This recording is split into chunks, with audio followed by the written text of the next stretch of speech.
जय श्री कृष्ण दोस्तों, everyday one श्लोक के सफर में आज हम 23वें श्लोक तक पहुंच गए हैं।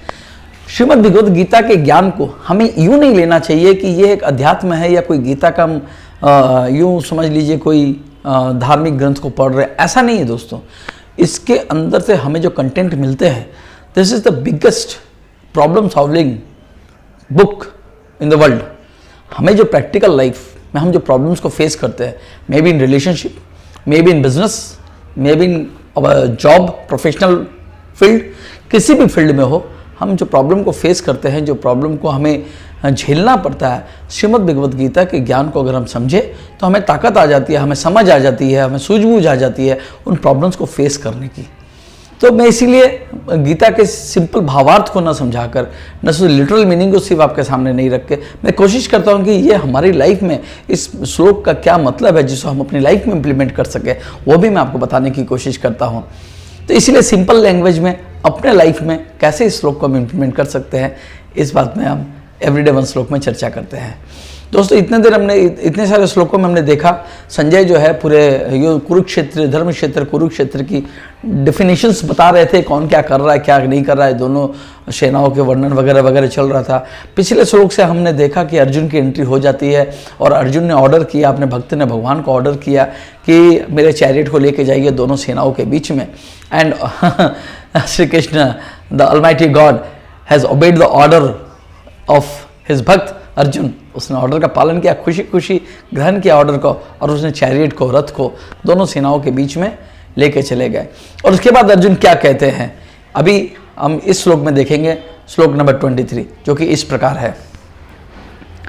योत्सिमानानवेक्षेहं य अतेते समागता धातुराष्ट्रास्य दुर्बुद्धे युद्धे प्रियचिकीर्षवः। दोस्तों, इसमें अर्जुन कहते हैं कि केशव, माधव श्री कृष्ण को कहते हैं कि चलिए मेरे को दोनों सेनाओं के बीच में रथ को ले जाइए और वहां से मैं देखना चाहता हूं कि युद्ध की आकांक्षा रखते हुए, जो युद्ध की इच्छा रखने वाले जो लोग हैं, जो युद्ध करने के लिए आए हैं, वो कौन कौन है। और दुर्योधन जो कि एक बैड मैन है, एविल माइंडेड पर्सन है, उसे यह हक बनता था, हमारा यह हक था कि हाफ ऑफ द किंगडम हमें दे दिया जाए।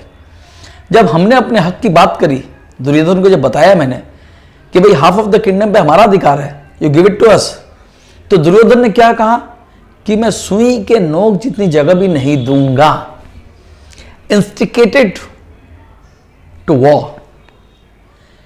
और धातराष्ट्रास्य, सिर्फ दुर्योधन डायरेक्ट नहीं कहे कि धातराष्ट्रास्य क्यों यूज किया गया, क्योंकि धृतराष्ट्र ने भी उसकी बात को समर्थन किया था, तो इसलिए दुर्योधन अकेला दोषी नहीं है, धृतराष्ट्र भी दोषी है, इसीलिए धातराष्ट्रास्य कहा गया।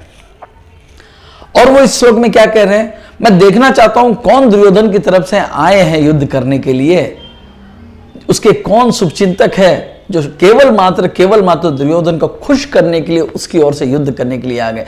दुर्बुद्धे युद्धे, उसकी जो दुर्बुद्धि है उसको समर्थन करने के लिए युद्ध करने आ गए। ये भी मैं देखना चाहता हूं कौन कौन है। फ्रेंड्स, इसमें अर्जुन ये कहना चाहता है कि जो फ्रेंड्स उसके दुर्योधन के युद्ध के लिए आए, उसका युद्ध करने के लिए, उसको साथ देने के लिए आए, उनका कर्तव्य बनता था कि दुर्योधन का जो एविल माइंड है उसको वो वॉश आउट करते और उसे पॉजिटिव माइंड में कन्वर्ट करते और उसे समझाते हैं कि भाई आधा किंगडम उनका है, तू उनको दे दे, आधा किंगडम पे तू राज कर। मगर उसके दोस्तों ने, उसके वेल विशर से ऐसा नहीं किया।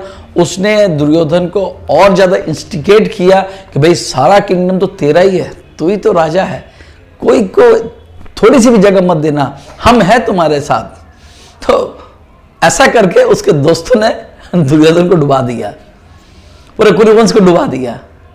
हमारी भी लाइफ में हमारे कुछ फ्रेंड्स ऐसे होते हैं जो हमारी बैड डूइंग्स पर हमें टोकते नहीं है, बल्कि हमारे अंदर जो बैड डूइंग्स है, जो हमारे इल थॉट्स है, उसको वो और ज़्यादा इंस्पायर करते हैं, ताकि और ज़्यादा माने जो इंसान जो इल थॉट्स से घिरा हुआ रहता है उसको थॉट क्लियर नहीं करके उसे और ज़्यादा डुबाने की तरफ जाते हैं।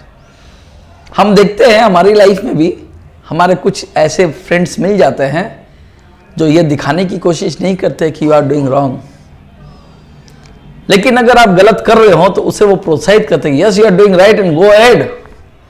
और ऐसा करते करते एक समय ऐसा आ जाता है कि we can not come back.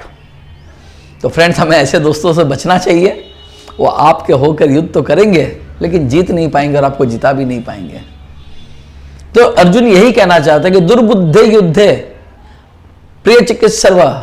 वो प्रिय कौन है दुर्योधन के, जिसको दुर्योधन को यह समझाना चाहिए था कि भाई ये तुम्हारा युद्ध जो अनैतिक है, ये युद्ध जो है तुम्हें नहीं करना चाहिए था, उसकी जगह वो उसका साथ दे रहे हैं और इस तरह दुर्योधन को खत्म कर रहे हैं, नष्ट कर रहे हैं, बर्बाद कर रहे हैं। तो दोस्तों, ऐसे फ्रेंड्स से हमें भी बचना चाहिए जो हमारी गलत इवेंट को, गलत थॉट को, इल थॉट को प्रोत्साहित करे, जो हमें रोकने की बजाय हमें आगे बढ़ाए, क्योंकि ऐसा करने से वो हमारा साथ नहीं दे रहे, वो हमें बर्बाद कर रहे हैं। इतनी थॉट हमें होनी चाहिए। श्रीमद् भगवत की गीता के इस श्लोक से अर्जुन ये समझाना चाहता है कि ऐसे दोस्त जो हमारे आसपास होते हैं और हमें सही राह न दिखाएं, वो दोस्त हमें बर्बाद ही करेंगे, आबाद नहीं करेंगे। तो फ्रेंड्स, ये था 23वां श्लोक अर्जुन के मुंह से निकला हुआ। आगे हम और श्लोक देखते रहेंगे। अगर अच्छा लगा तो ज़रूर मेरे चैनल को सब्सक्राइब कीजिए, दोस्तों के साथ शेयर कीजिए। जैसे जैसे आप शेयर करेंगे, जितने ज़्यादा लोगों के साथ हमारी ये जो सीरीज़ है ये पहुंचेगी, उतना ही ज़्यादा मैं भी मोटिवेट होऊंगा आपके एक्शन से। तो सिलसिला हमारा जारी रहेगा एवरीडे 1 श्लोक के साथ में। अगली श्लोक के साथ फिर मिलेंगे, तब तक के लिए जय श्री कृष्ण।